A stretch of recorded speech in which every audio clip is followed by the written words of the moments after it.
Are Nayak Hindi education में आप सभी का स्वागत है। जैसे कि आप सभी जानते हैं कि हमने नेट सेट की एग्जाम तैयारी के लिए जो भी महत्वपूर्ण तथ्यों को और महत्वपूर्ण प्रश्नों को उससे संबंधित सीरीज शुरू की है, जिसके अंतर्गत हम गोदान इस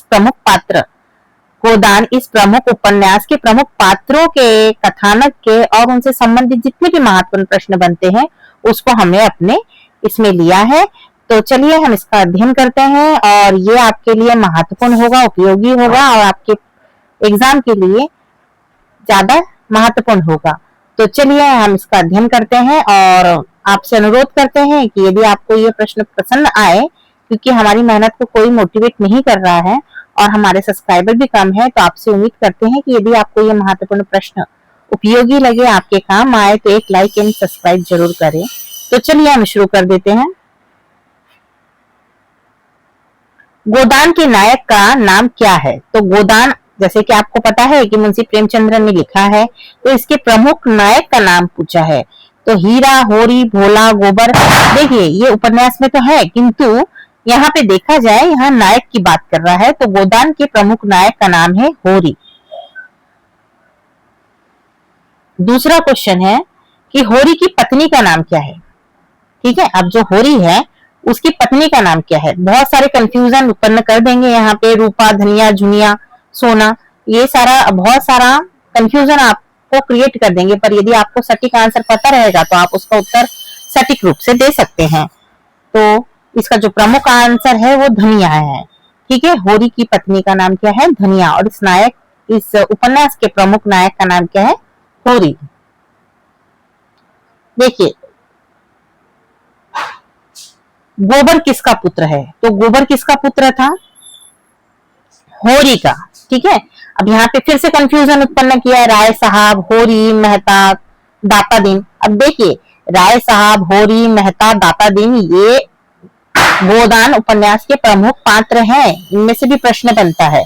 तो इसमें जो बताया है कि गोबर किसका पुत्र है, तो आपको पता है कि होरी का ये पुत्र है। जुनिया किसकी प्रेमिका थी? अब जुनिया कौन थी? देखिए, होरी की पत्नी का नाम धनिया, और धनिया और होरी से उत्पन्न बेटे का नाम क्या था? गोबर। अब गोबर की पत्नी का नाम था जुनिया। ठीक है, तो यहाँ पे ये पूछा जाए कि गोबर की पत्नी का नाम क्या था? जुनिया, या जुनिया के पति का नाम क्या था? गोबर। या ये पूछा जाए कि होरी के बेटे का नाम क्या था? हाँ, तो गोबर। या धनिया के पुत्र का नाम क्या था? तो गोबर। गोबर की पत्नी का क्या नाम था? जुनिया। हाँ, तो ऐसा भी पूछ सकते हैं। या फिर होरी की बहू का नाम क्या है? क्योंकि प्रश्न घुमाना ही नेट और सेट जो एग्जाम होती है उसका महत्वपूर्ण उद्देश्य ये है कि आपको कंफ्यूज करना और उसमें से आपको सटीक आंसर बताना। तो इस तरह से प्रश्न बनते हैं, तो इसे हमको अच्छे ध्यान से रटन भी करना है और उसको समझ के उसका उत्तर देना है। आशा करते होंगे कि आपको समझ में आया होगा।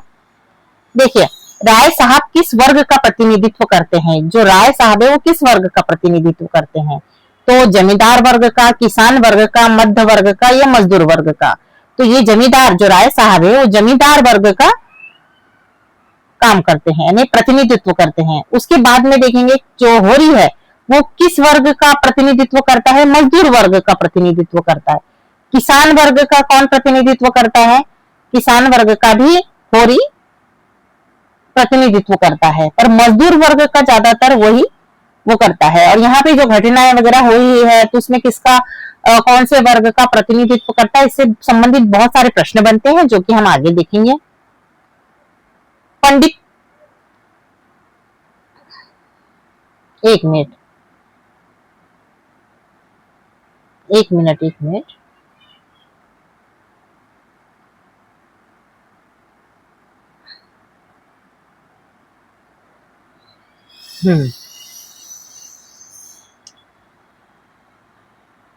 देखिए, राय साहब किसका प्रतिनिधित्व करते हैं? तो हमने बताया जमींदार वर्ग का।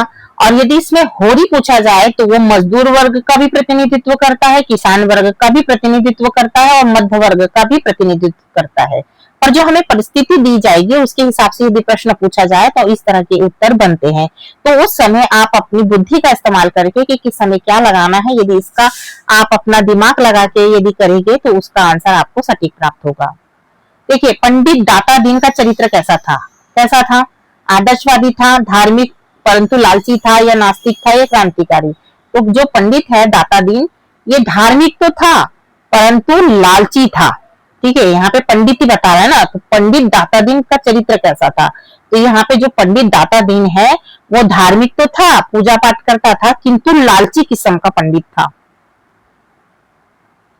मिस मालती का पेशा क्या था? अब देखिए मिस मालती, इस उपन्यास में जो मिस मालती है वो उसका पेशा क्या था? तो वो डॉक्टर थी। ठीक है, अब देखिए होरी का भाई कौन था? होरी का भाई कौन था? होरी का भाई हीरा था। ठीक है ना, क्योंकि उसके होरी के दो भाई रहते हैं, और जब होरी की शादी हो जाती है, बेचारे छोटे मतलब बड़ेपन से ही दोनों को पाला पोसा रहता है, किंतु भाई के विवाद में वो लोग अलग अलग रहने लगते हैं, और फिर अलग रहने लगते हैं, और वही आखिरी में जो उसका भाई है वही उसकी गाय को जहर देके उसकी हत्या करता है। ठीक है ना, क्योंकि धन प्रॉपर्टी या ईगो को लेके कहीं ना कहीं भाइयों में विवाद होता ही है, तो इस तरह का विवाद भी वहां पे दिखाई देता है। तो होरी के भाई कौन था? तो होरी का भाई हीरा था। ठीक है, अब झुनिया की देखो, झुनिया की जाति क्या थी? अब झुनिया किसकी पत्नी थी? गोबर की। किसकी प्रेमिका की थी? प्रेमिका थी गोबर की। अब गोबर किसका पुत्र था? होरी और धनिया का। ठीक है, तो धनिया की जाति क्या थी? तो धनिया कौन सी जाति की थी? चमार थी, पासी थी, अहिरन थी, ब्राह्मण थी। तो कौन सी जाति की थी वो? अहिरिन। अहिरिन। ठीक है, अहिरिन जाति की थी।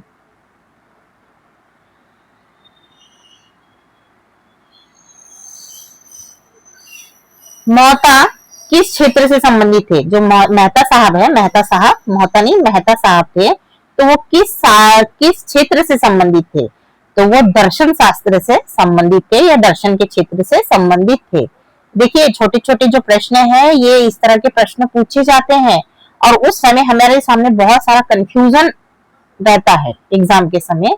तो यदि हमें सटीक आंसर पता चले तो हम उसका आंसर दे सकते हैं, और ये नेट सेट के एग्जाम के अलावा आपको हर एग्जाम में महत्वपूर्ण है। यदि आपको पसंद आए तो हम एक बार फिर से बोलते हैं कि हमें लाइक भी करें और सब्सक्राइब भी करें, और हमें मैसेज भी करें, हमारी गलतियां बताएं, क्योंकि हमारा भी चैनल ठीक से चल नहीं रहा है। मिस मालती और मेहता में किस प्रकार का संबंध था? देखो मिस मालती और जो मेहता साहब है उसमें किस प्रकार का संबंध था? भाई बहन थे क्या? नहीं। वैचारिक मित्रता थी क्या? तो वैचारिक मित्रता थी। और व्यापारिक साझेदारी थी क्या? नहीं, व्यापारिक साझेदारी किसी और से थी। पर वैचारिक मित्रता यानी विचार मिलते थे, और विचारों के मिलन के हिसाब से ही वैचारिक मित्रता बोल सकते हैं। तो मिस मालती और मेहता साहब में किस प्रकार का संबंध था? तो एक वैचारिक मित्रता थी। ठीक है, होरी की मृत्यु किस घटना के बाद होती है? बताओ, होरी की मृत्यु कब होती है? घर से निकल जाने के बाद, या गाय के लिए जुर्माना देने के बाद, या झुनिया को घर लाने के बाद, या खेत बिकने के बाद? बताइए होरी की मृत्यु कब होती है? गाय के लिए जुर्माना देने के बाद। ठीक है,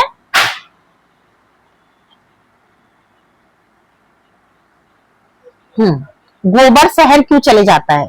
देखिए गोबर होरी का पुत्र है, और यहाँ पे देखता है कि मेरे पिता जो है वो बहुत मजदूरी करते हैं, और इतनी खेती किसानी करने के बाद भी 2 वक्त की रोटी नहीं चला पाते हैं, अपने घर का भरण पोषण नहीं कर पाते हैं। तो गोबर जॉब की तलाश में शहर चले जाता है, हा? और वहां पे शहर में चले जाता है वो जॉब करने के लिए, और झुनिया को लेकर भागने के बाद जाता है। ठीक है, वो शहर तो चले जाता है एक बार, पर झुनिया के साथ जब वो उसका प्रेम होता है और वो उसको प्रेग्नेंट कर देता है, उसके बाद में वो उसको लेके चले जाता है। झुनिया को लेकर भागने के बाद वो शहर चले जाता है। देखिए राय साहब का चरित्र किस चीज का प्रतीक है? देखिए राय साहब का जो चरित्र है, राय साहब जो है वो जमींदारी वर्ग का प्रतिनिधित्व करते हैं। ठीक है, और जमींदारी में क्या करते हैं? वो किसानों का शोषण करते हैं, लोगों से लगान के माध्यम से टैक्स और क्या कहते हैं उसमें ब्याज लगा के वो क्या करते हैं? किसानों का खून चूसते हैं। राय साहब यहाँ पे समझ में आना चाहिए कि राय साहब बोला जाए तो जमींदार वर्ग का प्रतिनिधित्व, और किसका शोषण करते हैं? वो किसान वर्ग का शोषण करते हैं, क्योंकि यहाँ पे खेती किसानी जो है वो जमींदारी से रिलेटेड है। ठीक है, और जमींदारी के माध्यम से ही राय साहब का नाम आया, तो जमींदारी प्रथा डालेंगे, और जमींदारी प्रथा के माध्यम से क्या होगा? किसानों का शोषण। ठीक है, किसान शोषण का प्रतीक है। ठीक है, समझ में आया? अब देखिए झुनिया का अंत में स्थान क्या होता है, झुनिया का अंत में स्थान क्या होता है, तो उसको क्या करते हैं, गांव से निकाल दी जाती है या आत्महत्या कर लेती है, धनिया उसे अपना लेती है, या कोर्ट केस में होता है। देखिए झुनिया को क्या कर देता है, गोबर प्रेम करके उसे प्रेग्नेंट करके छोड़ देता है, तो फिर गांव में क्या होता है कि उसको एक तो वो निम्न जाति की भी रहती है और दूसरी शादी के पहले ही सब कुछ हो जाता है, तो क्या करते हैं जो पंचायत बैठती है उसको गांव से बाहर निकालने के लिए बोलती है। हाँ, और उसके बाद में नहीं तो फिर वो झुनिया को बोलते हैं कि नहीं भैया तुम आत्महत्या कर लो क्योंकि तुम सारी कलंकनी बन गई हो, ठीक है, तो आत्महत्या कर लो। तो फिर उसके बाद में इस समय क्या होता है, जो धनिया उसे पसंद नहीं करती पर वो एक लड़की का जो मजबूरी है वो देखकर उसको क्या करती है कि नहीं जो भी हो, मेरे बेटे ने जो भी किया हो, लड़की के साथ नाइंसाफी हुई है, तो वो धनिया उसको क्या कर लेती है, अपना लेती है और गोबर भाग जाता है। देखो भोला का चरित्र किस भावना से जुड़ा हुआ है, जो भोला है वो उसका चरित्र किस भावना से जुड़ा है, तो वैवाहिक जीवन के सुख से संबंधित से इसका जीवन जो है भोला का चरित्र जुड़ा हुआ है, ठीक है। वो वफादार तो नहीं है, लोभ का बता नहीं सकते, मोह भंग नहीं बता सकते, पर वैवाहिक जीवन जो विवाहित जीवन का जो दुख है उससे जुड़ा हुआ है, ठीक है। भोला का चरित्र किस भावना से जुड़ा है, भोला का जो चरित्र है वो वैवाहिक दुख से संबंधित है, क्योंकि इसकी एक पत्नी, शायद कहते हैं कि इसकी एक पत्नी मर जाती है, फिर दूसरी पत्नी का विवाह करना रहता है, या शादी उदी के चक्कर में जो भी है लोग उसको ऐसे ही उल्लू बनाते हैं, ठीक है, कि तुझे दूसरी शादी करवा देंगे, हम अपनी लड़की दे देंगे, ऐसा वैसा करके उसको भावुक करके पटा ही लेते थे। तो जो भोला का चरित्र है वो लड़की के मामले में या वैवाहिक जीवन के दुख के कारण वो शादी ब्याह के नाम से पिघल जाता था, ठीक है। सोना रूपा का क्या संबंध है, सोना और जो रूपा है ये दोनों बहना है, ये दोनों बहना है, ठीक है। ये किसकी बेटी है, कमेंट करके बताइएगा।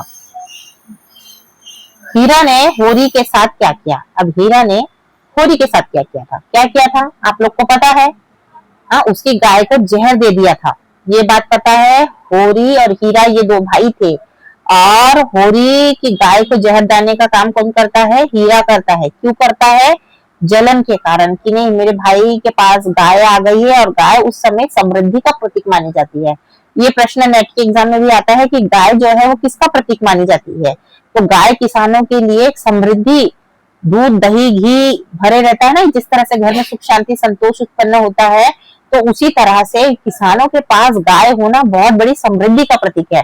तो यहाँ पे जो यदि पूछा जाए गरीबी समृद्धि का प्रतीक है, तो जो गाय है वो किसका प्रतीक है, ऐसा पूछा जाए गोदान उपन्यास के माध्यम से, तो वो समृद्धि का प्रतीक है, ठीक है। और देखो हीरा ने होरी के साथ क्या किया था, उसने उसकी गाय को जहर दे दिया था, ठीक है। धनिया किस प्रकार की महिला के रूप में चित्रित की गई है, अब देखो धनिया जो है वो डरपोक थी क्या, निष्ठावान और प्रगतिशील थी, असंवेदनशील, शोषक, तो नहीं, यहाँ पे जो धनिया है ना वो निष्ठावान और प्रगतिशील महिला का प्रतीक माना जाता है, कि सही समय पे वो आवाज जरूर उठाती थी और सही डिसीजन लेती थी और उसके साथ में अपने पति का साथ भी देती थी। तो धनिया यहाँ पे निष्ठावान और प्रगतिशील महिला का प्रतीक बनकर उभरी है।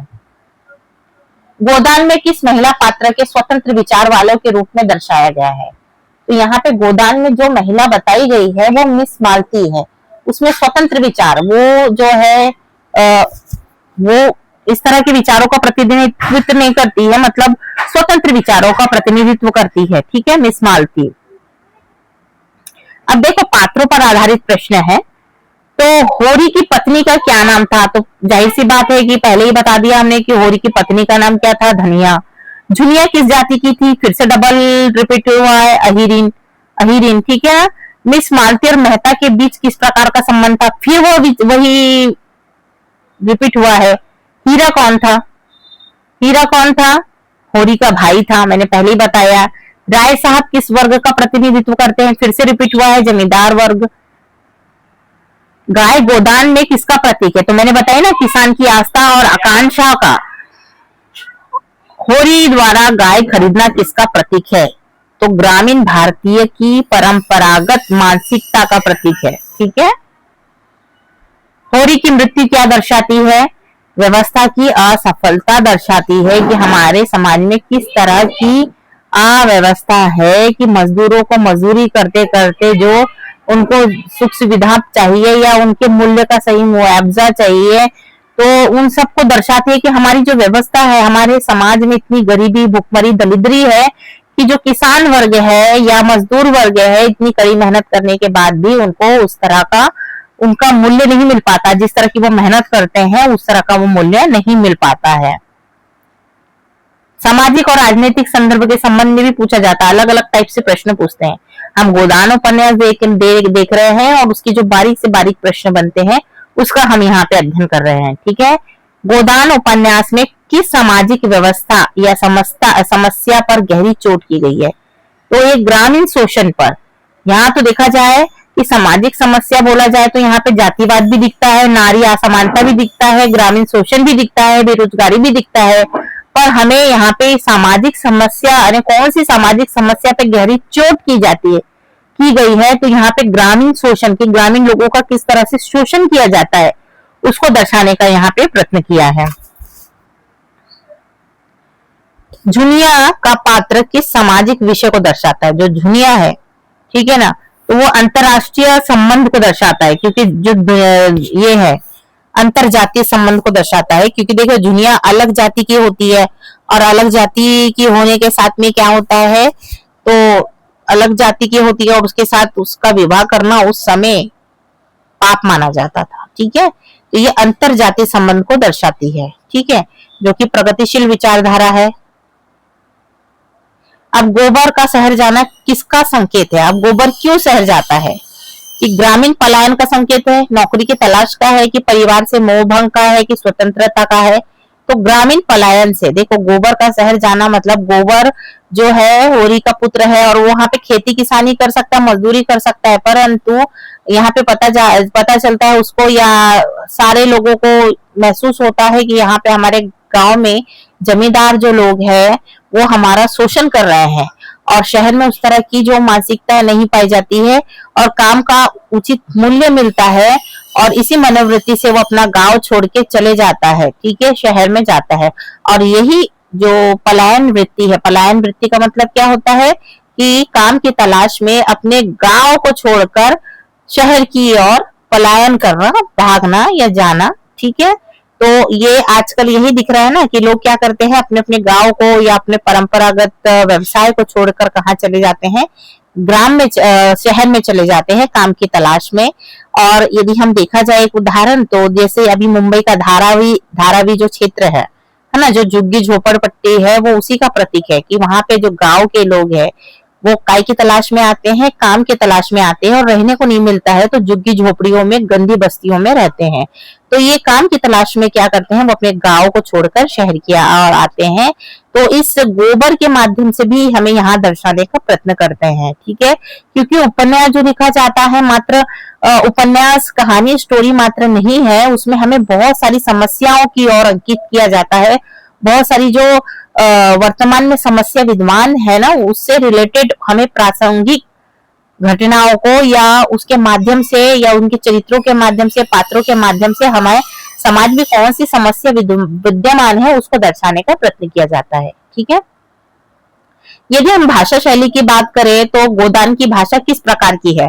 तो जो गोदान उपन्यास है उसकी जो भाषा है वो सरल उर्दू मिश्रित हिंदी है। ठीक है, गोदान की शैली क्या है? तो गोदान की जो शैली है वो वस्तुनिष्ठ यथार्थवाद की शैली है। ठीक है, वस्तुनिष्ठ यथार्थवाद की शैली है और उसकी जो भाषा है सरल उर्दू मिश्रित हिंदी है, क्योंकि प्रेमचंद्र ने लिखा है तो जाहिर सी बात है कि उर्दू के शब्द आएंगे। देखो गोदान किस प्रकार की कथा है? किस प्रकार की कथा है? सामाजिक यथार्थ पर आधारित कथा है। जो गोदान है उसकी जो कहानी है वो सामाजिक यथार्थ की, समाज में किस तरह से जाति वर्ग है और किसानों का शोषण होता है, जमींदार किस तरह से किसानों का शोषण करते हैं, मजदूरों के साथ किस तरह का व्यवहार किया जाता है, उसे उचित आमदनी का वो नहीं मिलता, मूल्य नहीं मिलता है, किस तरह से गांवों में सामाजिक व्यवस्था होती है, जाति प्रथा वर्ग होता है, किस तरह से छूत छात सब जो भी है उन सबको यहाँ दर्शाने का प्रयत्न किया है। तो ये जो गोदान उपन्यास है वो सामाजिक यथार्थ पर आधारित है। ठीक है, तो इस तरह के महत्वपूर्ण प्रश्न बनते हैं। यदि आपको पसंद आ रहा है तो हम एक बार फिर कहेंगे कि हमें लाइक सब्सक्राइब करें, ठीक है।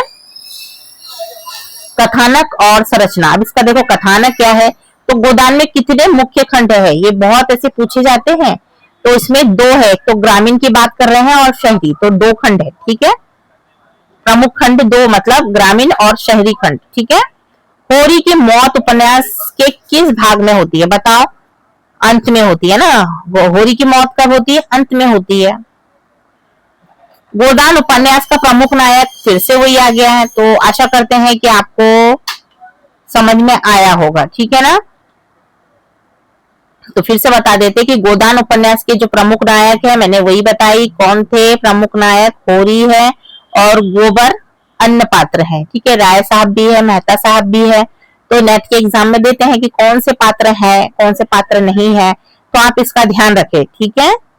देखो गोदान उपन्यास का मुख्य विषय क्या है, अब देखो मुख्य विषय मैंने पहले ही बताया ना कि ग्रामीण जीवन की समस्याओं को दर्शाने का यहाँ पे प्रयत्न किया है। इसके दो खंड है, ग्रामीण और शहरी क्षेत्र, ठीक। गोदान उपन्यास का प्रकाशन कब हुआ था, गोदान उपन्यास का प्रकाशन 1936 में, ठीक है।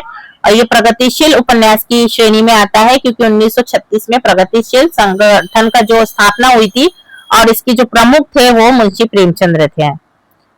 गोदान उपन्यास में किस पात्र को दामोदर महाराज ने बुरी नजर से देखा था, तो कौन से किसको देखा था, झुनिया को, ठीक है। झुनिया कौन थी, गोबर की पत्नी, ठीक है। गोदान उपन्यास में कौन सा पात्र है ना, कौन पात्र नहीं, कौन सा पात्र ब्राह्मण होते हुए भी अपनी बेटी को मुस्लिम के घर में रखता है, तो कौन रखता है, पंडित दातादीन, ठीक है। गोदान उपन्यास में होरी का बेटा कौन था, फिर से रिपीटेड, गोबर। गोदान उपन्यास में झुनिया का संबंध किससे था, गोबर से था। देखो कैसे कैसे पूछा जाता है, गोदान में झुनिया का संबंध किसके साथ था, तो गोबर के साथ था, ठीक है।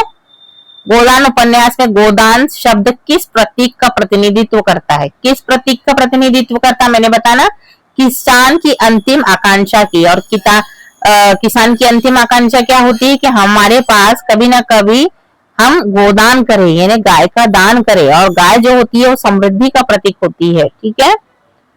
गोदान उपन्यास में मिस मालती का संबंध किस पेशे से होता है, फिर से डॉक्टर। गोदान उपन्यास में होरी का सबसे बड़ा सपना क्या होता है, गोदान उपन्यास में उसका सबसे बड़ा सपना एक गाय खरीदना होता है, ठीक है। गोबर का किरदार किस अभिनेता ने निभाया था, बताइए, दिलीप कुमार ने, ठीक है ना। और हमें आपसे एक प्रश्न करते हैं कि ये जो गोदान पिक्चर है वो उसके निर्देशक कौन है और वो कौन से सन में प्रकाशित हुई थी। यदि आपको पता हो तो कृपया कमेंट करके हमें बताएं। धन्यवाद। आशा करते हैं कि आप सभी को ये प्रश्न समझ में आए होंगे जो आपके एग्जाम के लिए महत्वपूर्ण है। यदि आपको इस तरह की वीडियो चाहिए तो कृपया कमेंट करके भी बताएं और हम इस तरह की जो सीरीज है प्रश्नों की, उपन्यास की, उसमें से महत्वपूर्ण प्रश्न निकाल के आपके लिए वीडियो बनाएंगे। तो बहुत बहुत धन्यवाद। मिलते हैं नेक्स्ट लेक्चर में।